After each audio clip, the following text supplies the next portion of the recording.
నమస్తే సార్, నాగార్జున రెడ్డి గారు. నమస్తే మందర్గా, చెప్పు సార్. ఈరోజు వరల్డ్ ఎకనామిక్ ఫోరం ఒక 4-5 రోజుల నుంచి బాగా వింటున్నాం. తెలంగాణ సీఎం రేవంత్ రెడ్డి గారు కూడా దానికి అటెండ్ అయ్యారు. కాబట్టి దాని గురించి తెలుసుకోవాలనుకుంటున్నాం మీ ద్వారా. చెప్పండి, మీకు ఏమేమి విషయాలు కావాలి దాంట్లో? అసలు వరల్డ్ ఎకనామిక్ ఫోరం అంటే ఏంటి సార్? అది ఎప్పుడు ఎస్టాబ్లిష్ చేశారు? ఈ వరల్డ్ ఎకనామిక్ ఫోరం అనేటువంటిది 1971 సంవత్సరంలో స్థాపించారు. ఒక జర్మన్ దీన్ని ఫస్ట్ స్థాపించాడు. అతని పేరేంటో నాకు అంత బాగా గుర్తులేదు. ఎక్కడ నోరు తిరగవు. అప్పారావు సుబ్బారావు అంటే గుర్తుంటాయి, కానీ వాళ్ళ పేర్లు మనకు తొందరగా నోరు తిరగవు. మొట్టమొదట్లో దాన్ని పెట్టినప్పుడు దాని పేరు యూరోపియన్ ఎకనామిక్ ఫోరం అని ఉండేది. ఆ టైంలో ఏమైందంటే, ఇక యూరోప్లో ఉన్నటువంటి దేశాలన్నీ కూడా సమిష్టిగా ఏర్పడదామన్న ఉద్దేశంతో యూరోపియన్ ఎకనామిక్ కమిషన్ అని ఒక మొత్తం 27 దేశాలు కలిపి ఒకటే దేశం కింద ఒకటే రకమైన కరెన్సీ సంగతి సంవత్సరం అనేటువంటి ప్రపోజల్స్ వచ్చినప్పుడు ఇది స్థాపించారు. అప్పుడు ఇనిషియల్గా 450 మంది రాజ్యాధినేతలతోటి, కార్పొరేట్ బాడీస్ తోటి, సొసైటీలో ఉండేటువంటి పెద్ద మనుషులు అనబడేటువంటి వాళ్ళందరితోటి ఒక మీటింగ్ అరేంజ్ చేశాడనమాట. అది దానికి బిగినింగ్ 1971. అంటే ఇంచుమించుగా 54 సంవత్సరాలు అయిపోయినట్టుగా కదా సార్. ఇప్పుడు జరుగుతున్నటువంటి వరల్డ్ ఎకనామిక్ ఫోరం మీటింగ్ అనేటువంటిది 54వ meeting. Majority of the times అన్నీ కూడా ఈ మీటింగ్స్ అన్నీ కూడా దావోస్లోనే పెడతారు. ఓకే. స్విట్జర్లాండ్ అనమాట వాతావరణం. ఆల్ప్స్ పర్వత శ్రేణి దగ్గర పెడతారనమాట. దావోస్ అనేది విలేజ్, అక్కడ పెడతారు. వీళ్ళకి ఆఫీస్ మనకి ఇండియాలో కూడా బాంబేలో ఉందమ్మా. ఒక చిన్న ఆఫీస్ ఉంది వీళ్ళకి కూడా. సో ఇది దీనికి సంబంధించినటువంటి పుట్టు పూర్వోత్తరాలు. ఈ మీటింగ్ సంవత్సరానికి ఒక్కసారి మాత్రమే జరుగుతుంది. ఈ మీటింగ్కి ఎవరెవరు అటెండ్ అవుతారు అంటే, ప్రపంచాధినేతలు, presidents, prime ministers, ministers, reserve bank of India మనం ఏదైతే అంటున్నామో దానికి సంబంధించిన గవర్నర్స్, సెక్రటరీస్, ఫైనాన్స్ అటెండ్ అవుతారు. మిలిటరీ అఫీషియల్స్ అటెండ్ అవుతారు. బిల్ గేట్స్ లాంటి వాళ్ళు అటెండ్ అవుతారు. మన ఇన్ఫోసిస్ నారాయణమూర్తి, రతన్ టాటా, ముఖేష్ అంబానీ ఇలాంటి వాళ్ళు కంపెనీస్ తరఫున అటెండ్ అవుతారు. నాలాంటి ఇండివిజువల్స్ కూడా అటెండ్ కావచ్చు. అఫ్కోర్స్ నాకు అంత సీన్ లేదనుకో, ఎందుకంటే అది చాలా కాస్ట్లీ ఎఫ్ఐఆర్. అది ఆ కాస్ట్ అయిందన్న సంగతి తర్వాత చెప్పుకుందాం. వాళ్ళందరూ అక్కడ కూర్చొని ఒక 30-40 ప్యానల్స్ ఉంటాయమ్మా, డిస్కషన్ ప్యానల్స్ ఉంటాయి అన్నమాట. అంటే వరల్డ్ ఎకానమిక్స్ మీద, రెసిషన్ మీద, ప్రైసెస్ పెరగడాన్ని గురించి, గ్లోబల్ ఎకానమీని గురించి, యుద్ధాల గురించి, ఆయుధాల గురించి, health, education, space technologies, artificial intelligence, వ్యవసాయము, వ్యవసాయ రంగము, ఇట్లాంటి వాటన్ని చాలా టాపిక్స్ని గురించి ప్యానల్స్ ఉంటాయి, ప్యానల్ డిస్కషన్స్ ఉంటాయి. ఎక్స్పర్ట్స్ వచ్చి డిస్కస్ చేస్తారనమాట. అక్కడ ఫైనల్గా వాళ్ళ డిస్కషన్ అవుట్కమ్ అయిందనేది ఒక రిజల్యూషన్ రూపంలో రాస్తారు. ఆ రిజల్యూషన్స్ అన్నీ కన్సాలిడేట్ చేసి పబ్లిష్ చేస్తారు ఈ మీటింగ్ అయిపోయిన తర్వాత. ఇప్పుడు ఈ మీటింగ్ అనేటువంటిది ఈ నెల 15వ తారీఖు దగ్గర నుంచి 19వ తారీఖు వరకు పెట్టారు. జనరల్గా 3-4 డేస్ కంటే ఎక్కువ ఉండదు. అందరికీ అకామిడేట్ చేయాలి కదా, అందుకని. అదేమో ఒక చిన్న ఊరు, తిప్పి కొట్టి ఏంటంటే ఒక 3-4 లక్షలు, ఒక 3-4 వేలు, ఒక 5-6 వేలు పాపులేషన్ ఉండేటువంటి ఒక విలేజ్ అనమాట అది. మరి ఇంతమందిని అకామిడేట్ చేయాలి కదా. జనరల్గా ఎప్పుడు కూడాను జనవరి, ఫిబ్రవరి మంత్స్లోనే జరుగుతుంది. ఆ టైంలో ఏంటంటే మంచు కూడా బాగా పడుతూ ఉంటుంది. అందుకని అందరూ కూడాను పెద్ద పెద్ద స్వెట్టర్లు, కోట్లు వేసుకొని పడుతూ ఉంటారు. మధ్య మధ్యలో మాట్లాడుతుంటే కూడా మంచు పడతా ఉంటుంది, కనపడతా ఉంటుంది అన్నమాట. సో మన భారతీయులు కూడాను ఇక నార్మల్గా ఉండేటువంటి వ్యవహారమే ఉంటుంది. దానికి ఒక ట్రస్ట్ కింద ఉంటుంది. అది వాలంటరీ ఆర్గనైజేషన్ అనమాట. ఇది దాంట్లో managing trustees, accounts, audit, managing trustees, board members వాళ్ళు ఉంటారు. వన్స్ ఇన్ ఎవ్రీ 3 ఇయర్స్కి బోర్డ్ మెంబర్స్ అది చేంజ్ అయిపోతూ ఉంటారు అనమాట. It's voluntary organisation, trust society లాంటిది అనమాట. సో ఇది దానికి సంబంధించిన పూర్వాపరాలు, సంగతి సమాచారం. అంటే ఇప్పుడు జరుగుతున్నటువంటి మీటింగ్లో ఒక 1600 మంది డెలిగేట్స్ ఒక 300 మంది మీలాంటి వాళ్ళు నాలాంటి వాళ్ళు కాకపోయినప్పటికీ సొసైటీలో పేరు ప్రఖ్యాతలు ఉండి ఒక పర్టికులర్ ఫీల్డ్లో ఎక్స్పర్టిజం ఉన్నటువంటి వాళ్ళు ఒక 300 మంది అటెండ్ అవుతున్నారు. ఒక 60 దేశాలకి సంబంధించినటువంటి పెద్ద పెద్ద నేతలు కూడా వచ్చారు దానికి. చైనా ప్రెసిడెంట్ వచ్చాడు, కొరియన్ ప్రెసిడెంట్ వచ్చాడు, ఫ్రాన్స్ ప్రెసిడెంట్ వచ్చాడు, అమెరికా తరఫున ఒక 2-3 డెలిగేట్స్ కూడా వచ్చారు, ఉక్రెయిన్కి సంబంధించిన జెలెన్స్కీ కూడా వచ్చాడు, జపాన్కి సంబంధించిన డెలిగేషన్ కూడా వచ్చింది. బాగానే ఉంది. మరి మన ఇండియా నుంచి ఎవరు పోయారు? ఇది కదా జనాలు అందరికి ఇంట్రెస్టింగ్గా ఉంటుంది సార్. మన ఇండియా నుంచి కేంద్ర ప్రభుత్వం దగ్గర నుంచి స్మృతి ఇరానీ వెళ్ళారు. ఆమె ఇప్పుడు child and women welfare cabinet minister కదా, ఆమె వెళ్ళారు. అలాగే మనకి railways, telecommunications and information technology minister ఒక ఆయన ఉన్నాడు. I forgot his name, but is a well educated person. Is from IIT Kharagpur. ఆయన వెళ్ళారు. అలాగే సుర్జిత్ సింగ్ అని ఆయన కూడా ఐఎఫ్ఎస్, ఇండియన్ ఫారెన్ సర్వీసెస్లో అనమాట. ఆయన ఇండియన్ ఫారెన్ సర్వీసెస్లో ఉండి తర్వాత పాలిటిక్స్లోకి వచ్చాడు. ఆయన కూడా వెళ్ళాడు. ఒక మీటింగ్లో ఆయన మాట్లాడుతుంటే నేను చూశాను కూడా. ఓకే. సో అట్లా మినిస్టీరియల్ క్యాడర్లో సెంట్రల్ గవర్నమెంట్ నుంచి వాళ్ళు 3 వెళ్ళారు. స్టేట్ గవర్నమెంట్స్కి వచ్చేసరికి, రాష్ట్ర ప్రభుత్వాలకు వచ్చేసరికి మన తెలంగాణ ముఖ్యమంత్రి రేవంత్ రెడ్డి గారు కూడా వెళ్ళారు. ఫస్ట్ టైం 4 రోజుల కిందనే కదా ప్రమాణ స్వీకారం చేశాడు. ఆయన కూడా వెళ్ళారు. మహారాష్ట్ర ముఖ్యమంత్రి వచ్చారు, కర్ణాటక ముఖ్యమంత్రి సిద్ధరామయ్య వచ్చారు. మిగిలిన రాష్ట్ర ప్రభుత్వాలకి సంబంధించిన సెక్రటరీస్ని, డెలిగేట్స్ని పంపించారు. మన హైదరాబాద్లో ఎగ్జిబిషన్ గ్రౌండ్స్లో ఎగ్జిబిషన్ పెట్టుకున్నట్టే వీళ్ళు కూడా అక్కడ స్టాల్స్ పెట్టుకుంటారు. మరి వీళ్ళు కాకుండా ఇండస్ట్రియలిస్టులు కూడా వెళ్తారని చెప్పుకున్నాగా సార్. మరి ఎవరెవరు వెళ్ళారు ఇండస్ట్రియలిస్టులు? విప్రోకి సంబంధించిన ప్రేమ్జీ గారు వెళ్ళారు. బజాజ్ గ్రూప్ ఆఫ్ కంపెనీ నుంచి సంజయ్ బజాజ్ వెళ్ళాడు, రాహుల్ బజాజ్ గారి సన్. ఇన్ఫోసిస్ వాళ్ళు కూడా స్టాల్ పెట్టారు. టీసీఎస్ వాళ్ళ తరఫున, టాటా గ్రూప్ తరఫున చంద్రశేఖరన్ గారు వెళ్ళారు. మన ఆధార్ కార్డులు ఉన్నాయా? ఆధార్ కార్డుల సృష్టికర్త ఎవరు? నిఖిలాని, ఆయన కూడా వెళ్ళాడు. ఆదిత్య కుమార్ మంగళం బిర్లా వెళ్ళారు. మన ఇండియన్ సంతతికి చెందినటువంటి వాళ్ళు అమెరికాలో బాగా సెటిల్ అయినటువంటి ఇందిరా నూరి కూడా వచ్చారు. కోకోకోలాగా చీఫ్ కదా ఆమె, ఆమె కూడా వచ్చారు. అట్లా యూఎస్ నుంచి కూడా పెద్ద డెలిగేషన్ వచ్చిందనమాట. సరే, ఇప్పుడు మనకు అన్నిటికంటే ఇంట్రెస్టింగ్ థింగ్ ఏంటంటే మన రేవంత్ రెడ్డి గారు ఏం మాట్లాడారు?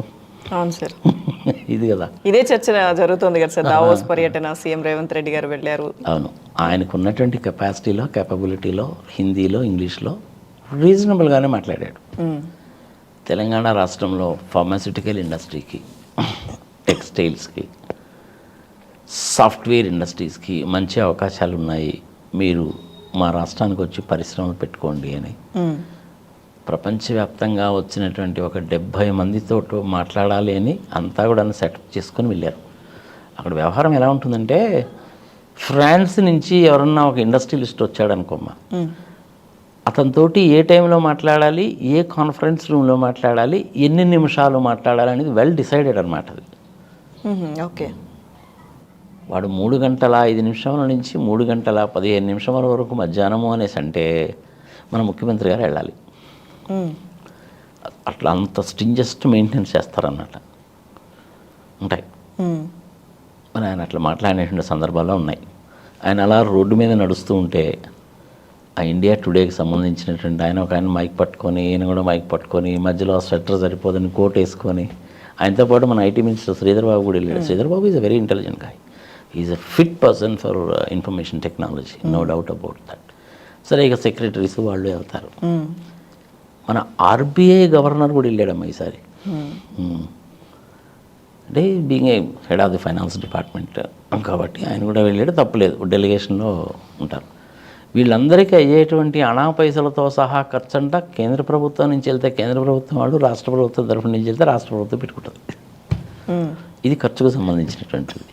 ఆయన రేవంత్ రెడ్డి గారు అలా నడుస్తూ ఉన్నప్పుడు అసలు ఈయన ఏం మాట్లాడతాడు ఏమిటని నేను కూడా కొంచెం నిశ్చితంగానే పరిశీలించాను. ఆ పరిశీలిస్తున్నప్పుడు ఏంటంటే స్టాండర్డ్ చార్టర్డ్ బ్యాంక్ వాళ్ళ స్టాల్ కనపడింది, ఇన్ఫోసిస్ వాళ్ళ స్టాల్ కూడా కనపడింది. ఓకే. సో అవి రెండు మాత్రమే నేను క్లియర్గా చూడగలిగాను. నేను చక్కగానే మాట్లాడాడు, హిందీలోనూ ఇంగ్లీష్లో కూడా మాట్లాడాడు. ఎందుకంటే యాంకర్కి కూడా హిందీ ఇంగ్లీష్ రెండో వచ్చు కాబట్టి మీకులాగే మాట్లాడాడు. ఆ నడుస్తూ మాట్లాడుతున్నప్పుడు అది కనపడింది అనమాట. ఈ వరల్డ్ ఎకనామిక్ ఫోరంకి ప్రెసిడెంట్ ఎవరైతే ఉన్నారో సార్ ఆయనతో కూడా మీటింగ్ పెట్టాడు. అది చాలా రేర్, అది అంత తొందరగా ఇవ్వరు, కష్టం. అంటే వీళ్ళు గవర్నమెంట్ ఫామ్ చేసే అంతా 1 month కదా. బట్ ఎవరు వచ్చినా సరే ఏమో ఎప్పుడు ఏ చీఫ్ మినిస్టర్ ఏమంటాడు అనే ఉద్దేశంతో సెక్రటరీస్ ఇవన్నీ కూడా ముందే వాళ్ళతో మాట్లాడి పెట్టుంటారు. ఎవరు వస్తారు అన్నటువంటిది పేరైతే చెప్పుండకపోవచ్చు కానీ అపాయింట్మెంట్ అయితే ఫిక్స్ చేసి ఉంటారు. అందుకని చెప్పి ప్రెసిడెంట్ తోటి కూడా అపాయింట్మెంట్ కుదిరింది. నేను అది కూడా చూశాను, మాట్లాడడం అది కూడా చూశాను అనమాట. నేను పర్లేదు, ఈ maintain the decency, dignity and decorum maintain చేశాడు. తమైన hardly is only was born only in 1969 కదా, హార్డ్లీ 54 years old. ఓకే. అని ఆ కెపాసిటీలో రాష్ట్రాన్ని ఆ విధంగా అంత క్లుప్తంగా చెప్పగలిగాడు అంటే మటుకు ఇట్స్ రియల్లీ అప్రిషియబుల్ థింగ్. బాగానే చెప్పినట్టు లెక్క. మరి దానికోసం ఇంట్లో ఎంత చేటు రిహార్సల్ చేసాడో మనకే తెలియదు కానీ బాగానే చెప్పాడు. ఓకే. రండి మా రాష్ట్రానికి, సాఫ్ట్వేర్ హబ్ మేము ఇంకా కూడాను కొత్తవి కూడాను డెవలప్ చేస్తున్నాము. గూగుల్ వాళ్ళకి 8 ఎకరాలు ఇచ్చాము, వాళ్ళు కూడాను మల్టీ స్టోరీడ్ బిల్డింగ్స్ అవి కడుతున్నారు. స్పేస్కి మాకేం ప్రాబ్లం లేదు, ఇంటర్నేషనల్ ఎయిర్పోర్ట్ ఉంది, కనెక్టివిటీ బాగుంది, outer ring roads inner ring roads ఉన్నాయి, ఇన్ఫ్రాస్ట్రక్చర్ బాగానే ఉంది. మీకు ల్యాండ్ అనేటువంటిది రీజనబుల్ రేట్గా ఇస్తాము, గవర్నమెంట్లో ఇన్సెంటివ్స్ కూడా ఇస్తాము, స్కిల్డ్ మ్యాన్ పవర్ దొరుకుతుంది, ట్రాన్స్పోర్టేషన్ ఉంది, ఎడ్యుకేషన్ ఉంది, కార్పొరేట్ హాస్పిటల్స్ ఉన్నాయి. హైదరాబాద్ సిటీ ఎటు పక్కకైనా సరే ఎక్స్పాండ్ కావచ్చు. అదేవిధంగా మాకు అనేకమైన టూరిస్ట్ ప్లేసెస్ కూడా ఉన్నాయి, టూరిజం కూడాను మీ అరేంజ్ చేస్తాం మేము, ఎట్సెట్రా ఎట్సెట్రా అని తనకు తెలిసినంత వరకు క్లుప్తంగా బాగానే చెప్పాడు. సో అది తెలంగాణ వైపు నుంచి. ఈసారి ఆంధ్రప్రదేశ్ నుంచి ఎవరు పోలేదు. లాస్ట్ టైం ఆంధ్రప్రదేశ్ నుంచి జగన్మోహన్ రెడ్డి వెళ్ళాడు, ఈ సంవత్సరం పోలేదు. నార్మల్గా ఎవరైనా ఏం చేస్తారంటే ఈ మీటింగ్స్కి వన్స్ ఇన్ ఎవ్రీ 3 years వెళ్తారు. అది ప్రతి సంవత్సరం కూడా బోరు. ఈసారి నాకు రతన్ టాటా గారు నాకైతే కనపడలేదు, బట్ ముఖేష్ అంబానీ కూడా కనపడలేదు నాకు. ఆదిత్య కుమార్ మంగళం బిర్లా కనపడ్డారు, ఆయన వెళ్ళాడు. సో ఇట్లా కొంతమంది ప్రముఖులు కూడా వెళ్ళారు. టీసీఎస్ తరఫునను టాటాస్ తరఫున ఐ థింక్ చంద్రశేఖర్ గారిని పంపించినట్టున్నాను, అందుకని ఆయన కనిపించాడు నాకు. So this is about world economic forum. Sir అయితే ఇప్పుడు రేవంత్ రెడ్డి గారు దావోస్ పర్యటనకు వెళ్దాం, అక్కడ మాట్లాడిన దాని గురించి కూడా మీరు చెప్పారు. ఇప్పుడు దీనివల్ల అంటే పరిశ్రమలు వచ్చే అవకాశాలు ఉన్నాయా? ఇప్పుడు ఈ సదస్సులో అగ్రిమెంట్స్ ఏమన్నా జరిగాయా సార్? అవి ఇంకా బయటికి రాలేదమ్మా. మోస్ట్ ప్రాబ్లీ అగ్రిమెంట్స్ కొన్ని జరిగి ఉంటాయి. ఎందుకంటే అక్కడికి వచ్చేటప్పుడు వాళ్ళు ఏంటంటే ప్రతి వ్యాపారస్తుడు కూడాను అక్కడి నుంచి వచ్చేసిన వాళ్ళందరూ కూడాను నువ్వు చెప్పిందంతా బాగానే ఉంది, పాంప్లెట్ బాగానే ఉంది, బుక్లెట్ ఇచ్చావు, పవర్ పాయింట్ ప్రజెంటేషన్ చేసావు, ఇవన్నీ బాగానే ఉన్నాయి కానీ మరి నాకేంటి అంటారు కదా. అందుకని దెన్ అండ్ దేర్ చెప్పాలి. అది ఈ ఏరియాస్లో ఇండస్ట్రీ పెట్టుకోవడానికి సూటబుల్గా ఉంటుంది. ఇక్కడ ఇంత ల్యాండ్ ఉంది, ఈ ల్యాండ్ని ఈ విధంగా డెవలప్ చేసాము, అండర్ గ్రౌండ్ కేబుల్ ఉంది, 24 hours వాటర్ ఉంది. So if you want we can buy a piece of land and then establish అని చెప్పి పవర్ పాయింట్ ప్రజెంటేషన్ అని చెప్పుంటారు. దానికి వాళ్ళు సంతృప్తి కనుక చెందితే then and there memorandum of understanding కూడా రాసేస్తారు. That memorandum of understanding is valid in any international court of law కావచ్చు, లేదంటే ఆ ఇండస్ట్రియలిస్ట్కి గవర్నమెంట్ ఆఫ్ తెలంగాణకి అగ్రిమెంట్ జరుగుతుంది. This memorandum of understanding has been made on this day 18th January 2024 by and between etcetera అని చెప్పి terms and conditions రాసేస్తారు. అందులోనే state government వాళ్ళకి ఏవి ఇన్సెంటివ్స్ ఇస్తుంది, వాళ్ళు ఇన్వెస్ట్మెంట్ 1000 కోట్లు పెడుతున్నారు, ఒక 4000 మందికి ఉద్యోగాలు వస్తున్నాయి, సంవత్సరం రాసేస్తారన్నమాట మెమరాండం ఆఫ్ అండర్స్టాండింగ్లో. అలాంటివి కూడా జరిగే ఉంటాయి. ఐ థింక్ ఇవ్వాలే కదా, ఫైనల్ డే ఇవ్వాలే. అందుకని మోస్ట్ ప్రాబ్లీ జరిగి ఉంటే కనుక మోస్ట్ ప్రాబ్లీ రేపు కానీ మనకి క్లియర్గా తెలియదు అది ఎన్ని లక్షల కోట్ల ఇన్వెస్ట్మెంట్కి వస్తుంది, అవన్నీ కూడాను గ్రౌండ్ అయ్యి ఎంత ఇన్వెస్ట్మెంట్ అవుతుంది, ఎంతమందికి ఎంప్లాయ్మెంట్ వస్తుందని ఇంకొంతకాలం పోతే కానీ మనకు తెలియదు. ఐ థింక్ ఇంకొక 3-4 monthsలో కానీ మనకు అది తెలియదు. ఓకే. సార్ మీరైతే సిఏ కానీ లేకపోతే ఈ నాస్కామ్ కానీ చాలా ఇట్లాంటి మీటింగ్స్కి మీరు అటెండ్ అయ్యారు. ఇందాక మీరు మాట్లాడుతూ వరల్డ్ ఎకనామిక్ ఫోరం ఈ మీటింగ్కి అటెండ్ అవ్వడానికి చాలా ఖర్చు అవుతుంది ఏదో చెప్పారు. ఎలా సార్ ఇది? దాని గురించి చెప్పండి, తర్వాత మాట్లాడదామన్నారు కదా. ఇప్పుడు సిఐఐ మీటింగ్ అంటే యాన్యువల్ జనరల్ మీటింగ్ సంవత్సరానికి ఒకసారి జరుగుతుంది. మధ్య మధ్యలో కూడా మీటింగ్స్ పెడుతూ ఉంటారు. అదే energy, textiles, pharma, auto, tourism, hospitality, education, so on and so fourth. ఇవి ఏదంటే ఒక 2 సిటీస్లో పెడతారు, ఒకసారి ఆన్లైన్లో కూడా ఉంటుంది. ఒకసారి మన ఆన్లైన్లో మీటింగ్ అనేసి అంటే అది some 2500 rupees or something like that delegation fee అది ఉంటుంది. పార్టిసిపేట్ చేసి మనం ఆఫీస్ నుంచే మాట్లాడవచ్చు. ఒకసారి ఫిజికల్గా కూడా వెళ్తాం. నేను ఒక 4-5 మీటింగ్స్ అటెండ్ అయి ఉంటాను. ఒకసారి బెంగళూరులో పెట్టింది, ఒకసారి బాంబేలో పెట్టింది, ఒకసారి ఢిల్లీలో పెట్టింది అటెండ్ అయినది. 5000 రూపీస్ అండ్ అవుట్ ఫీజు ఉంటుంది, ప్లస్ మన ఎక్స్పెన్సెస్ ఉంటాయి దానికి. అదండి, ఇదంటే చాలామంది మనుషులతోనే కలవడానికి అనేటువంటిది కుదురుతుందన్నమాట. Let me wait and then show you a pic. Okay sir. ఇందులో ఉంది చూడమ్మా అది sir. Okay. Rahul Bajaj, okay. CII annual general meeting, New Delhi, okay. 2012లో ఇది. 2012. అప్పుడు ఆయన బతికే ఉన్నారు. ఆయన చూడు, ఆయన మనిషి చూడు ఎంత సింపుల్గా ఉంటాడు. వాళ్ళు అలాగే ఉంటారు. మన ఆంధ్రప్రదేశ్లో, తెలంగాణలో ఏంటంటే ఎంపీ గారు వస్తున్నారంటే ఎంపీ గారు వస్తున్నారు, ఎంపీ గారు వస్తున్నారు, ఎంపీ ఇంత అడావుడు చేస్తారు. సిఐఐ మీటింగ్లో Rahul Bajaj is not a small man, హమారా బజాజ్ కదా. చూడు ఆయన ఎంత సింపుల్గా ఉన్నాడు. నేను ఆయన ఒకే టేబుల్ మీద కూర్చున్నాం.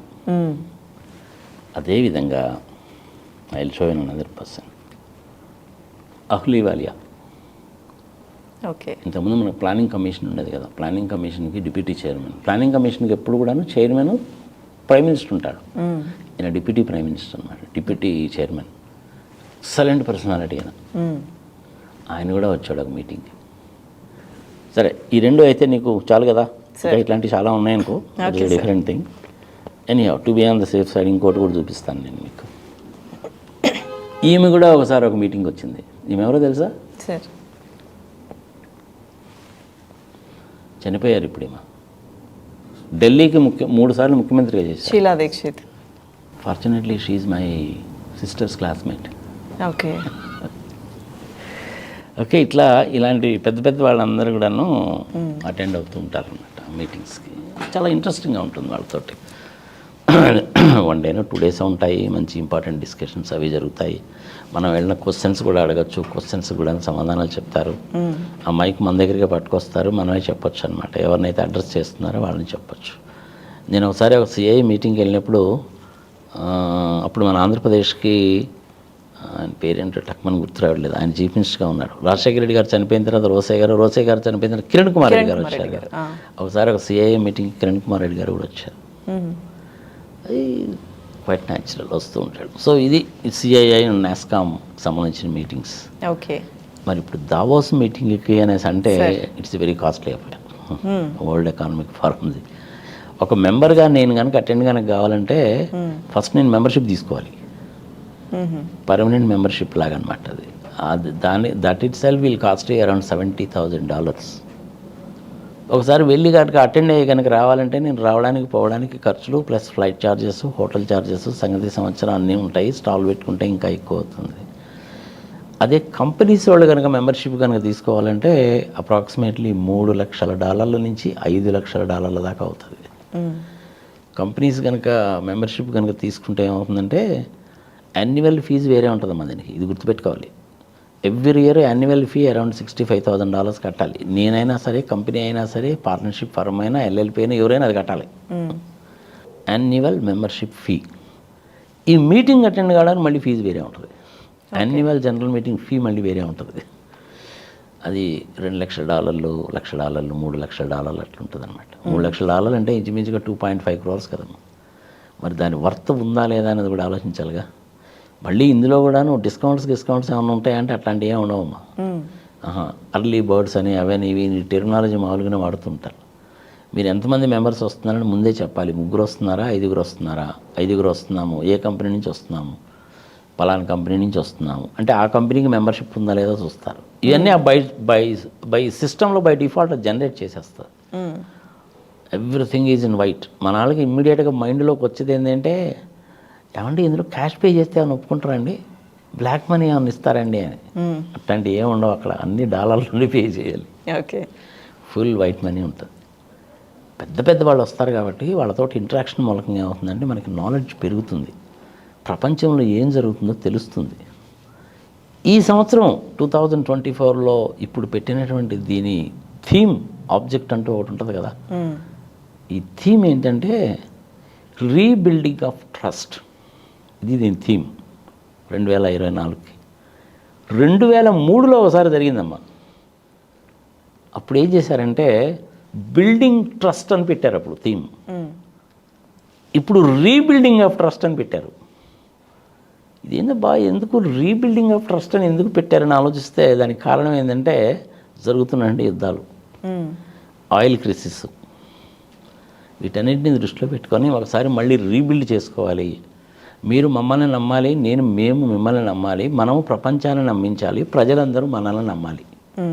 అది వ్యాపారస్తులు కావచ్చు, పొలిటీషియన్స్ కావచ్చు, దేశాధినేతలు కావచ్చు. అదనమాట థీమ్ అది. ఓకే. దాంతో అది రీబిల్డింగ్ ట్రస్ట్ అని థీమ్ కింద పెట్టారు. ఇందులో energy, climate change, food security, peace, ఇట్లాంటి వాటి అన్నిటిని గురించి కూడా సెషన్స్ కండక్ట్ చేస్తారనమాట. ఈ 4 రోజుల్లో జరిగినటువంటిది అది. Okay sir. ఈ వరల్డ్ ఎకనామిక్ ఫోరం ప్రపంచానికి దీనివల్ల ఉపయోగం సార్, ఎందుకంటే తెలంగాణ గురించి అంటే సీఎం మాట్లాడిన విషయాలు కానీ, తెలంగాణకి జరగబోయే మేలు గురించి కానీ చెప్పారు మీరు. ప్రపంచానికి ఉపయోగం ఏంటి సార్ దీనివల్ల? ఫర్ ఎగ్జాంపుల్ ఇప్పుడు చైనా నుంచి జింగ్పింగ్ గారు వచ్చారు కదా సార్.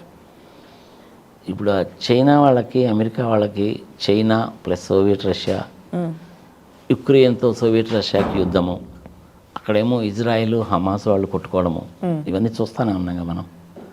మొన్న ఈ మధ్య 2-3 రోజుల దగ్గర నుంచి ఈ ఇరాన్ వాళ్ళు పాకిస్తాన్ వాళ్ళ మీద దాడి చేయడము, పాకిస్తాన్ వాళ్ళు దాన్ని రిటాలిటేట్ చేయడం కూడా చూస్తూనే ఉన్నాం కదా 2 రోజుల న్యూస్ దగ్గర నుంచి. ఈ మీటింగ్ జరుగుతున్నప్పుడే జరిగింది అది.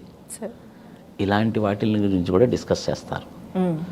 అసలు మీకు యుద్ధం ఎందుకు వచ్చింది, రావడానికి కారణం ఏంది, భూతగాదాల మూలకంగా వచ్చినాయా, ఒక పర్టికులర్ నది అనేటువంటిది మీరు 2 దేశాల్లో నుంచి పోతుంటే ఈ నదీ జలాల పంపకాన్ని గురించి తగాదా వచ్చిందా, ఎక్కడ మీకు తగాదాలు వచ్చినాయి అనేటువంటి వాటి గురించి కూడా డిస్కస్ చేస్తారు.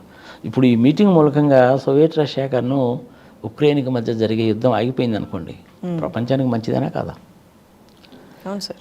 అలాగే ఇజ్రాయెలు పలస్తీనియా మధ్య జరుగుతున్నటువంటి యుద్ధము ప్లస్ హమాస్ వాళ్ళు చేస్తున్నటువంటి దాడులు ఆగిపోయి ప్రపంచం శాంతియుతంగా ఉందనుకో, మంచిదేగా?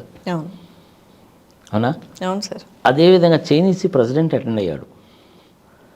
ఆయన కూడాను బయటకు వచ్చి ఇండియా వాళ్ళకి మాకు ఎటువంటి శత్రుత్వము లేదు, ఆ సైచిన్ గ్లేసియర్ దగ్గర అక్కడ ఇక్కడ ఇదిగో గల్వాన్ 0.4 0.8 దగ్గర ఉంది, మా తయారు చేసిన వస్తువుల్ని బంగాళాఖాతంలోకి వచ్చి, హిందూ మహాసముద్రంలోకి వచ్చి, అరేబియా సముద్రంలోకి వెళ్ళి సూయజ్ కెనాల్ ద్వారా యూరోప్కి పంపించి అమ్మాలంటే మాకు కష్టంగానే ఉంది, దాని మూలంగా కాస్ట్ పెరుగుతుంది, యూరోప్లో ఉండేటువంటి అన్ని దేశాలకి నష్టమే.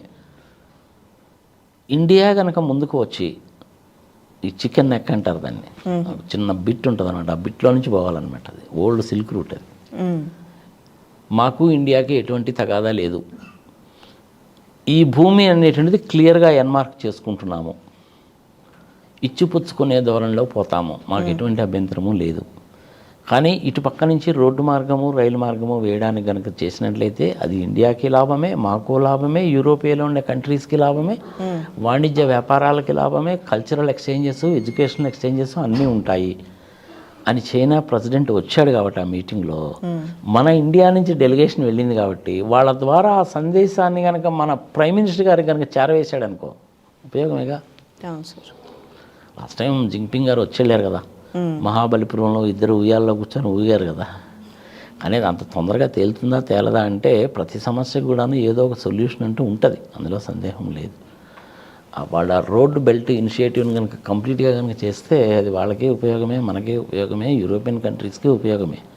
అలాంటప్పుడు ఏం చేయాలి, యూరోపియన్ కంట్రీస్ వాళ్ళని కూడా ఇన్వాల్వ్ చేయాలి. కానీ బ్రిటిష్ వాళ్ళ పద్ధతి ఎప్పుడు ఎట్లా ఉంటుంది, ఇద్దరు కొట్టుకుంటూ ఉండాలి, మధ్యలో తమాషా చూస్తూ ఉండాలి, 2 దేశాలు కొట్టుకుంటూ ఉండాలి, వాళ్ళ ఆయుధాలు అమ్ముకొని బతకాలి. ఆ యాటిట్యూడ్ పోవాలి. ఆ యాటిట్యూడ్ పోవాలంటే ఇలాంటి మీటింగ్స్లోనే అలాంటి డెసిషన్స్ వస్తాయి. చూద్దాం మరి ఏం జరుగుతుందో. అది డోక్లాం అంటారు దాన్ని, ఆ ప్లేస్ని. అది ఆ డోక్లాం దగ్గర ప్రాబ్లం వస్తుంది. ఆ డోక్లాం టచ్ అయ్యి చైనా వాళ్ళు రోడ్లు వేసుకొని రైలు మార్గం వేసుకొని పోతే కానీ యూరోప్లోకి వెళ్ళలేరు. అందులో మన భూభాగం ఉంది, వాళ్ళ భూభాగం ఉంది. వాళ్ళ భూభాగంలో నుంచి చేసుకుంటే కుదిరేటట్లేదు, మన భూభాగంలో నుంచే వెళ్ళాలి. అంటే మనం పర్మిషన్ ఇవ్వాలి కదా. మనం పర్మిషన్ ఎప్పుడు ఇస్తాము? నువ్వు నాతోటి ఫ్రెండ్లీగా అనుకుంటే నేను పర్మిషన్ ఇస్తాను. నీ లారీలు, ట్రైన్లు, బస్సులు అన్నీ కూడా ఆ రూట్లో నుంచి వెళ్ళడానికి నేను పర్మిషన్ ఇస్తాను. నువ్వు కట్టుకునేదేదో నువ్వు కట్టుకో, నేను కట్టుకునేదేదో నేను కట్టుకుంటాను. భూమి మీద నీకు అధికారం లేదు. భూమిలో నుంచి ఎంటర్ కావడానికి నేను నీకు పర్మిషన్ ఇస్తాను. కానీ సత్యాన్ గ్లేసియర్ వ్యవహారం ఏంటో తెలుసు నువ్వు. టిబెట్ని అయితే నువ్వు ఆల్రెడీ ఆక్యుపై చేసేసుకున్నావు కదా. మీరు దానికి కూడా పెద్ద అబ్జెక్షన్ ఏంటో ఏం పెట్టలేదు కదా. ఇప్పుడు నువ్వు చైనా నుంచి ఏకంగా 1100 కిలోమీటర్లు రైలు మార్గం కూడా వేసుకుంటున్నావు కదా. నీ పని ఏదో నువ్వు చేసుకుంటూ పోతున్నావు కదా. నీకు నాకు శత్రుత్వం ఎందుకు? ఇద్దరిది కూడా నువ్వు ఓల్డెస్ట్ కల్చర్సే కదా ఉన్నాయి. నీ కల్చర్ నీకుంది, నా కల్చర్ నాకుంది. మా దేశంలో హిందూ మతంలో నుంచి పుట్టిన బౌద్ధ మతమే కదా మీ దేశంలో ఉంది. నాకంటే నువ్వు ఎకనామికల్గా బాగానే ఉన్నావుగా. నువ్వు బతుకు, నేను బతుకుతాను, ప్రపంచాన్ని బతికిద్దాం. ఈ పాయింట్ నెంబర్ 4, పాయింట్ నెంబర్ 8 ఏంటో తెలుసు. ఆ కైలాస పర్వతం దగ్గర నేను కనుక వెళ్ళాలంటే మానస సరోవరానికి చైనాలో నుంచి పోవాలి. నాకు ఫ్రీ పర్మిషన్ ఇవ్వి. సరే, మధ్యలో మన సుబ్రహ్మణ్య స్వామి గారు ఉన్నారు కదా. సుబ్రహ్మణ్య స్వామి గారికి చైనీస్ లాంగ్వేజ్ కూడా వచ్చమ్మా. సుబ్రహ్మణ్య స్వామి గారిని సందర్భం ఎందుకు చెప్పాల్సి వస్తుందంటే, ప్రొఫెసర్ సుబ్రహ్మణ్య స్వామి హార్వర్డ్లో ఎకనామిక్స్లో PhD ఆయన. 26 సంవత్సరాలకి PhD చేశాడు ఆయన. మా ప్రపంచంలో చాలా ఇట్స్ గ్రేట్ థింగ్. ఆయన చైనీస్ లాంగ్వేజ్ కూడా నేర్చుకున్నాడు. ఎట్లా నేర్చుకున్నాడో తెలుసా? ఆయన చాలా విచిత్రంగా ఉండదు వ్యవహారం కానీ చెప్తే. ఆయన ప్రేమించినటువంటి అమ్మాయి పార్సీ, ఈయనేమో తమిళ బ్రాహ్మడు. అదే పరంగా ఎంటపడుతుంటే, నువ్వు 3 నెలల్లో చైనా భాష చదవడము, మాట్లాడడము, రాయడం కానీ నేర్చుకుంటే నేను పెళ్లి చేసుకుంటానన్నదంట. నేర్చుకున్నాడు. ఏం చేస్తుంది అమ్మాయి వచ్చినట్టు చేసుకోవాల్సి వచ్చింది. ఇప్పుడు కూడా అంటాడు, నేనేదో మాట్లాడుతుంటాను, పుస్తకాలు రాస్తుంటాను, కానీ జేబులో డబ్బులు ఎవరు అంతా నా భార్యదారు అంటాడు. 86 ఏళ్ళ పెద్ద మనిషి. Is a nice gentlemen. ఎవరిని వదిలిపెట్టాడు. జయలలితని జైలుకు పంపించడానికి ఆయనే కారణం. అట్లాంటి కేసులని చాలా చేశాడు. ఇప్పుడు టీటీడీపీ వాళ్ళు మన ABN రాధాకృష్ణమూర్తి మీద 100 కోట్ల రూపాయలు పరువు నష్టం దావా వేశారు. దానికి కూడా ఈయన కారణభూతుడు. ఆ 100 కోట్ల రూపాయలు పరువు నష్టం దావా వేయాలంటే నువ్వు కోర్టు ఫీజు 1 crore కట్టాలి. ఆ 1 crore టీటీడీ వాళ్ళు కట్టారు. కేసు డిసైడ్ అయిపోయింది, జడ్జిమెంట్ బయటికి రాలా. ఇన్నాళ్ళు ఏదో జడ్జిమెంట్ బయటికి రాకుండా మేనేజ్ చేస్తున్నాడు ABN రాధాకృష్ణమూర్తి. ఈయనేమో పేపర్లో అదే పనిగా, టీవీ ఛానల్స్లో అదే పని నీతులు చెప్తాడు. చేసిందేమో అక్కడ టీటీడీ దేవస్థానంలో మాదరి చేతి పని. ఆ కేసు కూడా సుబ్రహ్మణ్య స్వామి గారు డీల్ చేశారు. ఆయన చైనా వాళ్ళతో మాట్లాడి ఒకసారి సెటిల్ చేశాడు వ్యవహారం. ఎంతవరకు సెటిల్ చేశాడంటే, చైనీస్ బార్డర్ వరకు మనం వెళ్తాం, పాస్పోర్ట్ చూపిస్తాం, వాళ్ళు అలౌ చేస్తారు, తర్వాత వాళ్ళ వెహికల్స్లో తీసుకెళ్తారు మనల్ని. అలా కాకుండా ఫ్రీ ట్రాన్స్పోర్టేషన్ కోసం మనకి ఫెసిలిటీ కల్పించవచ్చు వాళ్ళు. అది ఏ కంట్రీకి ఆ కంట్రీ రూల్స్ ఉంటాయి కదా, మా లాస్ ఆఫ్ ద ల్యాండ్ ఉంటాయి కదా. ఇక్కడ మనం బస్సు దిగుతామో వాళ్ళు బస్సు ఎక్కుతున్నాం ఇప్పుడు, అంతే తేడా. ఇక్కడ మన బార్డర్లో ఉండే బస్సులు మన వాళ్ళు చూసుకుంటారు, వాళ్ళు మళ్ళీ మనం శుభ్రంగా చూపించి మళ్ళీ తీసుకొస్తారు. సరే, ఇప్పుడు వేరే ఆల్టర్నేటివ్ మార్గం కూడా ఒకటి వేస్తున్నాం అనుకో, డైరెక్ట్గా 3+3 2+2 రోడ్డు మార్గం మనమే వేస్తున్నాం అనుకో కైలాసం పోవడానికి. ఇక మీదట చైనాలోకి వెళ్ళకుండా డైరెక్ట్ మనమే వెళ్ళేటట్టు మార్గం కూడా తయారు చేస్తున్నాం. సో ఇట్లా చైనీస్ ప్రెసిడెంట్ కనుక ముందుకు వచ్చి కనుక మాట్లాడంటే అది ప్రాబ్లం కూడా సాల్వ్ అయిపోయినట్టేగా. ఒకసారి చైనా వాళ్ళతో ప్రాబ్లం సాల్వ్ అయిందంటే పాకిస్తాన్ వాళ్ళతో కూడా ప్రాబ్లం సాల్వ్ అయిపోద్ది. పాకిస్తాన్ వాళ్ళు ముందుకు కనుక వచ్చి ప్రాబ్లం కనుక సాల్వ్ చేసుకుంటే, సరే కాశ్మీర్ ఇష్యూ అంటే ఆల్రెడీ పోయిందనుకో, ఇంకా దాని గురించి అంటే ఏం లేదు. సరే, మధ్య మధ్యలో అప్పుడప్పుడు ఈ టెర్రరిస్టులు అనేటువంటి వాళ్ళు ఏదో వచ్చి పుట్టుకు కాల్చిపోతుంటారు. అయ్యా, మీకు మాకు యుద్ధం వద్దు, ఆ టెర్రరిస్టులు అనేటువంటి వాళ్ళు మీ దేశంలోకి రాకుండా చూసే బాధ్యత మాది అని పాకిస్తాన్ వాళ్ళు కనుక చెప్తే, వాళ్ళతో కూడా మనకు తగాదు లేదుగా. మరి అది చైనా వాళ్ళతో మొదలుపెట్టి పాకిస్తాన్ వాళ్ళతో ఎండ్ అవుతుందా, పాకిస్తాన్తో మొదలై చైనాతో ఎండ్ అవుతుందని చూడాలి. Chinese is also good people. The little people are, good people to go with, no doubt about that. Infrastructure కానీ అది కానీ డెవలప్మెంట్ కానీ ఎక్సలెంట్. మనకేమో 40 ఏళ్ళలో స్వాతంత్రం వచ్చింది, వాళ్ళకేమో 49లో స్వాతంత్రం వచ్చింది. 1980వ సంవత్సరం వరకు చైనా అంటే అడుక్కు తినే దేశం కింద లెక్క. మరి 30 సంవత్సరాల్లో ఇంత చేటు ఎట్లా డెవలప్ అయ్యారు అనేసి అంటే, మన భారతదేశంలో PV నరసింహారావు గారు 1990లో ప్రైమ్ మినిస్టర్ అయినప్పుడు ఏ విధంగా అయితే సరళీకృత విధానాలను తీసుకొచ్చాడో, వాళ్ళు 1980లోనే తీసుకొచ్చారు. చాలా ఫాస్ట్గా డెవలప్ అయ్యారు. వాళ్ళది ఇంచుమించుగా $17 trillion ఎకానమీ ఇప్పుడు వాళ్ళది. మనదేమో $3.75 trillion ఎకానమీ. వాళ్ళదే 140 కోట్ల పాపులేషను, మనదే 140 కోట్ల పాపులేషను. మన రైళ్ళు ఏమో 130 కిలోమీటర్లో పోతాయి, వాళ్ళ రైళ్ళు ఏమో 320 కిలోమీటర్ల ఫాస్ట్లో పోతాయి. ప్రపంచంలో మ్యానుఫ్యాక్చరింగ్ అంటే చైనానే. మరి 40 సంవత్సరాల్లో వాళ్ళు అంత అభివృద్ధి ఎలా సాధించారు? 30 సంవత్సరాల్లో మనం ఈ మాత్రం అభివృద్ధి ఎందుకు సాధించాము? కారణం ఏంటంటే రాజకీయం. I'm sorry to say this. ఏదైనా తీసుకోమా చివరికి రాజకీయంతో ముడిపడుతుంది. అక్కడ వాళ్ళకి రాజకీయం అంటే ఏముండదు. Communist party of India rule చెప్తాడు, నువ్వు పాటించాల్సిందే, పాటించకపోతే జైల్లోకి వెళ్తావు. చాలా స్ట్రిక్ట్గా ఇంప్లిమెంట్ చేస్తారు. మెజారిటీ ఆఫ్ ద కంపెనీస్ అన్నీ గవర్నమెంట్ కంపెనీసే ఉంటాయి. కానీ మన ఇండియాలో అలా కాదుగా, అది ప్రాబ్లం వస్తుంది. సరే, చివరిగా చెప్పుకోవాలంటే మోడీ గారు వచ్చిన తర్వాత పరిస్థితులు బాగానే ఉన్నాయి. ఇందిరాగాంధీ ఉన్నప్పుడు బ్యాంకులు నేషనలైజేషన్ చేసింది, అది మంచిదే. ఎట్సెట్రా ఎట్సెట్రా జరిగిపోతూనే ఉంటాయి. కాలేజీలో చదువుకుంటున్నప్పుడు మేమందరం ఢిల్లీ టూర్ వెళ్ళి ఉన్నాం. ఢిల్లీ టూర్ వెళ్తే January 1, 1978 అక్కడే ఉన్నాం మేము. ఆమె ఇంటికన్నా మేము ఉన్నటువంటి వెంకటస్వామి గారి ఇంటికి హార్డ్లీ మధ్యలో 10 ఇళ్ళు ఉంటాయి అంతే. I don't remember that. Number 1 Ashoka road, number 1 Akbar road అనుకుంటాను. ఆ రోజు వెళ్తే అధికారంలో లేదు కదమ్మా, చూడడానికి ఒక్కటి రాలేదమ్మా. అంటే అధికారం ఉంటే మనుషుల వ్యవహారం ఎట్లా ఉంటుందో, అధికారం లేకపోతే ఎట్లా ఉంటుందన్న జీవితంలో మొట్టమొదటిసారి చూశాను. ఆ రోజు అడిగితే ఆమె చెప్పింది అనమాట, 1960sలోనే మనము రష్యన్ హెల్ప్ తోటి, శాటిలైట్ స్కానింగ్ తోటి మన దేశంలో ఎక్కడెక్కడ ఆయిల్ రిసోర్సెస్ ఉన్నాయో తెలుసు మనకి. అవి కనుక బయటికి తీసేస్తే ఫ్యూచర్ జనరేషన్స్కి ఏమీ మిగలదు, అందుకని తీయలేదు అని చెప్పింది ఆమె. అది ఇప్పుడు నిజమైంది చూడండి. అండమాన్ నికోబార్ దీవుల్లో ఆయిల్ రిసోర్సెస్ ఉన్నాయని తెలుసు కదా మనకి. ఇప్పుడు మనం ప్రపంచానికి తెలియజేసి బయటికి తీయడం మొదలుపెట్టాం. ఇది ప్రజలు తెలుసుకోవాలి. అందుకని ఎప్పుడు కూడాను మనకున్న రిసోర్సెస్ని చాలా జాగ్రత్తగా వాడుకోవాలి. ఎక్స్పోర్ట్ చేయకూడదు. ఐరన్ ఓర్ కానీ ఇంకోటి కానీ ఎప్పుడు కూడా ఎక్స్పోర్ట్ చేయకూడదు. ఆ ఐరన్ ఓర్ ఎక్స్పోర్ట్ చేసింది ఎవరికి? మనం జపాన్ వాళ్ళకి. అదే ఐరన్ ఓర్ని 2008లో ఒలింపిక్స్ గేమ్స్ జరుగుతుంటే చైనా వాళ్ళకి కూడా అమ్మాము. మన ఐరన్ ఓర్ని వేరే వాళ్ళకి ఎక్స్పోర్ట్ చేసేస్తే రేపు మనకి ఎట్లుంటుంది? మీ యంగ్స్టర్స్కి ఎక్కడి నుంచి వస్తుంది? అదంతా కూడా కర్ణాటక నుంచి వచ్చి ఆ ముత్తుకూరు దగ్గర ఉండేటువంటి కృష్ణపట్నం రేవు నుంచి వైజాగ్ నుంచి పోయేది. చేసిందంతా ఎవరు? గాలి జనార్దన్ రెడ్డి. న్యాచురల్ రిసోర్సెస్ని ఎప్పుడు అమ్మకూడదు. అడవుల్ని కొట్టేయకూడదు, న్యాచురల్ రిసోర్సెస్ని అమ్మకూడదు. నీటిని వేస్ట్ చేయకూడదు, పవర్ని వేస్ట్ చేయకూడదు. ఇది చాలా ఇంపార్టెంట్ అది మీ యంగ్స్టర్స్కి. సౌత్ ఆఫ్రికాలో ఎంత ప్రాబ్లం వచ్చిందో తెలిసిన వాటర్ కోసం అని చెప్పి యుద్ధాలే జరిగినాయి ఆడ. అందుకని let us not waste the water, electricity, money, food material. మన ఇళ్లలో మనకు తెలియకుండానే 15% ఫుడ్ మెటీరియల్ వేస్ట్ అయిపోతుంటుంది మనకి. అందుకని let us not waste such kind of things. ఇవన్నీ కూడా మీ యంగ్స్టర్స్కి తెలుసుకోవాలి. Let us not waste it. సగం వాటర్ మంచినీళ్ళు బాటిల్ తాగాల పెట్టేది ఏంది? మిగిలిన సగం తీసుకెళ్ళి 2-వీలర్లో పెట్టుకో, లేదంటే కారులో పెట్టుకో, దాన్ని ఆడబడేసిపోతే వేస్ట్ కదా. Let us not waste it. So అట్లా చైనా వాళ్ళు కనుక ముందుకు వస్తే కనుక డొక్లాం దగ్గర ప్రాబ్లం కనుక సాల్వ్ అయితే అందరికీ బెనిఫిట్. అలాంటి విషయాలన్నీ కూడా జరుగుతాయి అన్నమాట ఈ మీటింగ్స్లో. ఒకసారి ఇద్దరికి బాగా సీరియస్గా తగాదు వచ్చింది, ముఖాలు మార్చుకుంటూ ఉంటారు, కూర్చుంటూ ఉంటారు. అప్పుడు మధ్యలో ఉండేటువంటి వాడు రావాయా బాబు ఎందుకు నేను మాట్లాడతాను కదా అని కూర్చోబెడతారనమాట. మీరటు నేనటు కూర్చుంటారు, నాకు కూర్చుంటారు. అది కాదులే ఇది కాదులే అని చెప్పి సర్ది చెప్పి సంగతి సంవత్సరం చేస్తుంటారు. ఇవే కాకుండా మీ దేశంలో ట్యాక్సులు కొంచెం ఎక్కువ ఉన్నాయండి, కొంచెం తగ్గిస్తే కనుక బాగుంటుంది అనేసి అంటే సరేనండి. అలాంటి దేశాలకు మధ్య అగ్రిమెంట్లు కూడా జరుగుతాయి ఇక్కడ. మినిస్టేరియల్ క్యాడర్లో ఉండేటువంటి వాళ్ళు చేయొచ్చు, చేస్తారు. కంపెనీస్ మధ్య అగ్రిమెంట్స్ జరుగుతాయి. ఇవన్నీ కూడా చాలా విషయాలు జరుగుతాయి. ఒక్కొక్కటి బయటకు వస్తాయి. రేవంత్ రెడ్డి గారు ఎన్ని మెమరాండం ఆఫ్ అండర్స్టాండింగ్స్ మీద సైన్ చేశారు, ఎంత పెట్టుబడి వస్తుందో నాకు 3-4 నెలలు పోతే కానీ తెలియదు.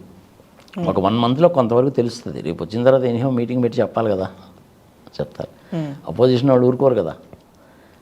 లాస్ట్ టైము మన కేటీఆర్ గారు వెళ్ళి వచ్చాడు కదా, నేను వెళ్ళినప్పుడు అంత వచ్చింది ఇంత వచ్చిందని చెప్పుంటాడు. ఇప్పుడు నువ్వు వెళ్ళొచ్చావు కదా, ఇంత ఖర్చు పెట్టావు, గ్యాంగ్ అంతా వేసుకొని పోయావు, ఏం చేసి వచ్చావు అని అడుగుతారుగా. మరి అడిగినప్పుడు చెప్పాలి అంటే చెప్పాలిగా.